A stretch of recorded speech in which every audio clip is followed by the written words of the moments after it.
Hello friends, it's Joe with Paranormal Rabbit again. What do you think of that? Well, today's video is all about the Sierra sounds. These were video or recordings caught in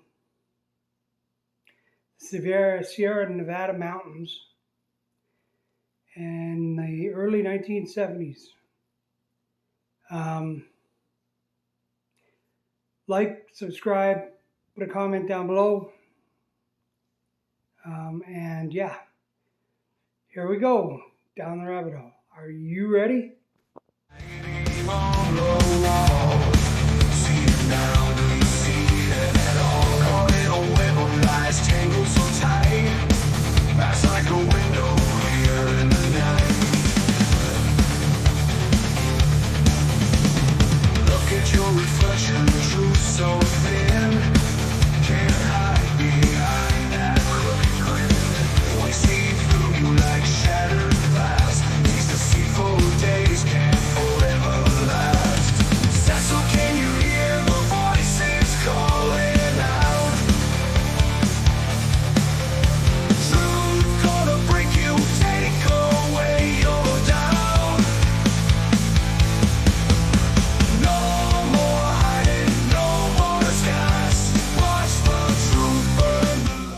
Dusk, nighttime, like now.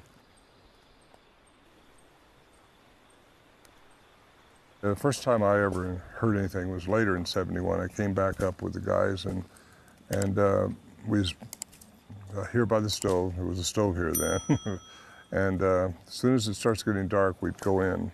Sometimes you might hear a grunt or a whoop or a big blowing sound or something like that, and that's when you know you want to get inside the shelter because you still don't know what you're dealing with. Whatever it is big, very, very big.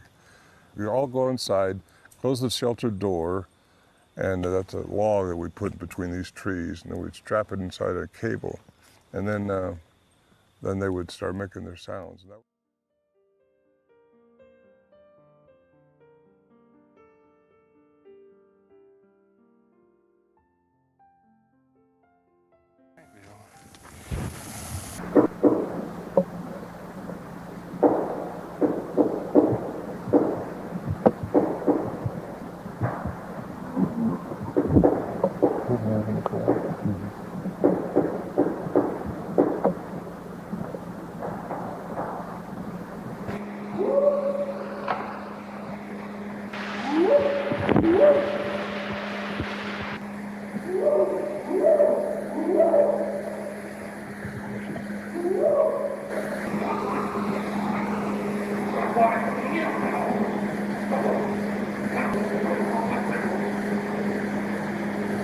Let me try and talk to this.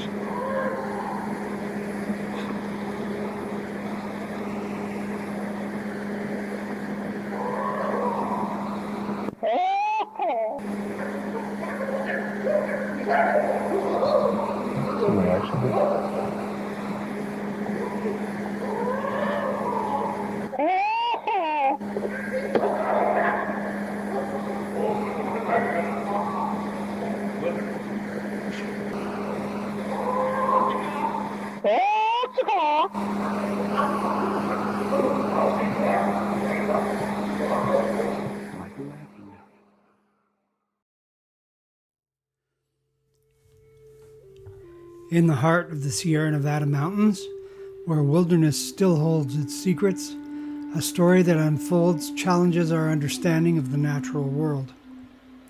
This is the tale of the Sierra Sounds, a mysterious audio recording that has captivated researchers and enthusiasts for decades, hinting at the existence of a creature long relegated to myth and legend.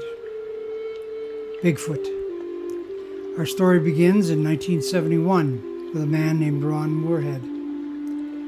An avid hunter and outdoorsman, Ron never expected that a routine hunting trip would change the course of his life. But as he and his fellow hunters ventured deeper into the remote Sierra wilderness, they encountered something that defied explanation. It started with footprints, massive human-like tracks that dwarfed their own. Then came the sounds, vocalizations unlike anything they had ever heard before, guttural yet complex. These sounds seemed to communicate intelligence and emotion in equal measure. Frightened but fascinated, Ron and his companions found themselves drawn into a mystery that would forever consume the next 4 decades of their lives. Determined to document their experiences, the group began cassette recorders on their expeditions. In an era before smartphones and digital technology, these simple devices became their most valuable tools. Night after night, they captured audio of the strange creatures that seemed to inhabit this untamed corner of the world. As the word of their encounters spread, Ron found himself at the center of a growing community of Bigfoot researchers. Among them was Alan Berry, an investigative reporter whose scientific background and skeptical nature brought new level of credibility to their work. Together, they began the painstaking process of analyzing the recordings, seeking patterns and meaning in the cacophony of sounds. It wasn't until decades later that the Sierra Sounds would find their most surprising interpreter. Enter Scott Nelson, a retired Navy cryptologic technician with years of experience in analyzing forged languages and communications. Scott's involvement in the Bigfoot mystery began by chance, actually, while helping his son with a school project. As he listened to the Sierra Sounds for the first time, his trained ear picked up something extraordinary. The hallmarks of structured language. Scott's analysis breathed new light into the decades-old recordings. Where others heard animal noises or clever hoaxes, he discerned conversational patterns. It wasn't a bunch of Marines up there on duty, trying to scare some hunters, like what Al Berry had believed for a long time. It's not anything like that.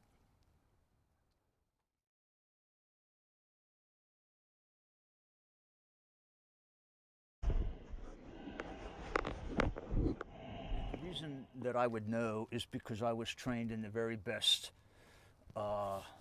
techniques of deception, communications deception. The Russians were the best in the world, better than us even. My point being that nobody could have, if the Russians couldn't do it, it's because I've spent several thousand hours of listening to the human voice on tape. Okay, I don't know anyone that has done that more than I, other than the guy who trained me in the U.S. Navy, right? And it's just a professional assessment I've had to make. But there are real reasons. We know they're not human because they speak at such a higher frequency and such a lower frequency than we do, than humans are capable of. Yet they're making the same types of sounds, the same articulations, So certainly the frequency of the articulations. Then there's the resonance, the volume. It's so easy to tell. To my ear, they have massive lungs. It's easy to hear that. And again, laymen can hear that.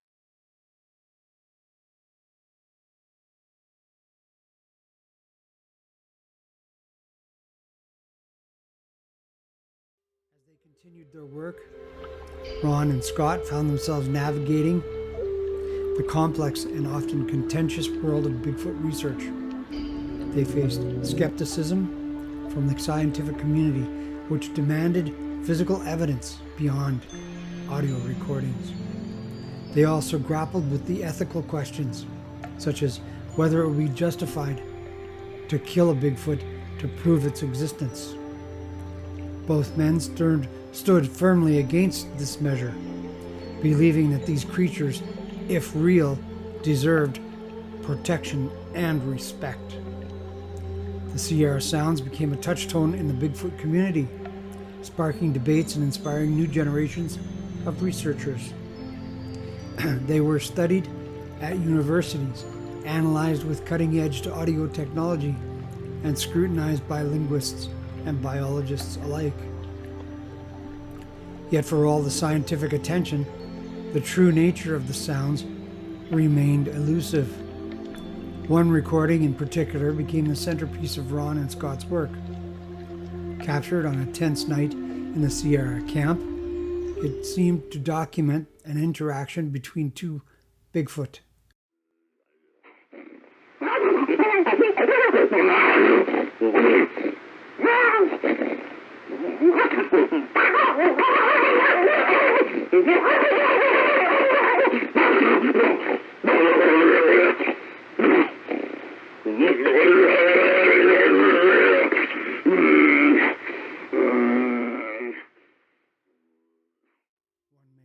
And one female. And they seemed to be engaged in what sounded like an argument. As Scott slowed down and analyzed the audio, he uncovered layers of complexity that astounded even the most hardened skeptics. Excuse me. In this recording, listeners could hear what appeared to be turn-taking conversation, emotional inflections, and even subtle jokes. The females' vocalizations seem to crescendo, while the males become more subdued, leading some to humorously suggest this was evidence of a universal truth, that in arguments, females often have the last word, regardless of the species. As Ron and Scott presented their findings at conferences and documentaries, they encountered a wide range of reactions. Some were fascinated, seeing in the Sierra Sounds evidence of an undiscovered hominid species living right under our noses. Others remained skeptical, arguing that the sounds could be explained by known animals or clever human hoaxing. For Ron and Scott, the Sierra Sounds represented something more than just evidence in a scientific debate. They were a window into a world of possibility, a reminder that our understanding of nature is far from complete. They heard not just unknown creatures, but the potential for expanding our very conception of intelligence and consciousness in this world. As the years passed, Ron and Scott continued their work, driven by unwavering curiosity and deep respect for the mysteries of the wilderness. They knew that conclusive proof of Bigfoot's existence might always remain just out of reach. Yet in the Sierra Sounds, they found something perhaps even more valuable, a testament to the enduring power of mystery in our world, and a call to approach the unknown with open minds and open hearts. The saga of the Sierra Sounds serves as a reminder that sometimes the most profound discoveries come not from conquering nature, but from listening to it with patience and humility. In the end, whether or not the sounds truly come from Bigfoot may be less important than the journey of discovery they inspired. A journey that continues to challenge our assumption and expand our understanding of the world around us. A twilight now falls over the Sierra Nevadas.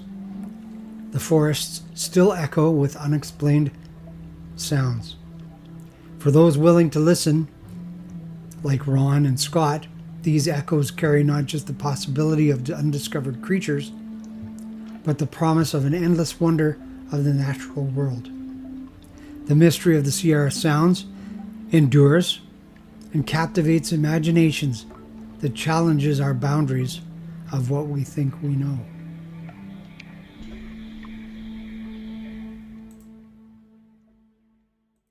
So that is the Sierra Sounds. For a full experience of the listening to the Sierra Sounds, I've provided a link down in the description of the video for you, as well as the sounds are actually on YouTube under Sierra Sounds. What do you think? Do you think this is gibberish? Do you think it's a bunch of Marines up there trying to scare hunters? If it is, then they got to be trying to scare people away all over the world. Personally, my opinion is that Bigfoot does exist. It is existing in almost every continent on the earth in one form or another. Just like, it is built for, some people might say, well, there's a difference between the things they see in Thailand and the things they see in North America. To that, I would say, look at its habitat. Its habitat in North America is mostly the Pacific Northwest, lots of mountains, rugged terrain. It's built very robust to deal with that.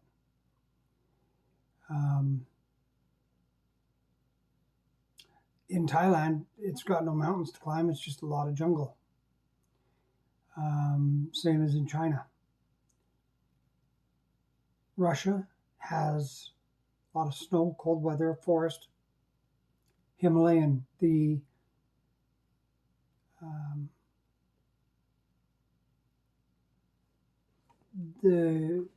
beast, the abominable snowman, is what they call him. He's built for the mountains, up there, the Alps.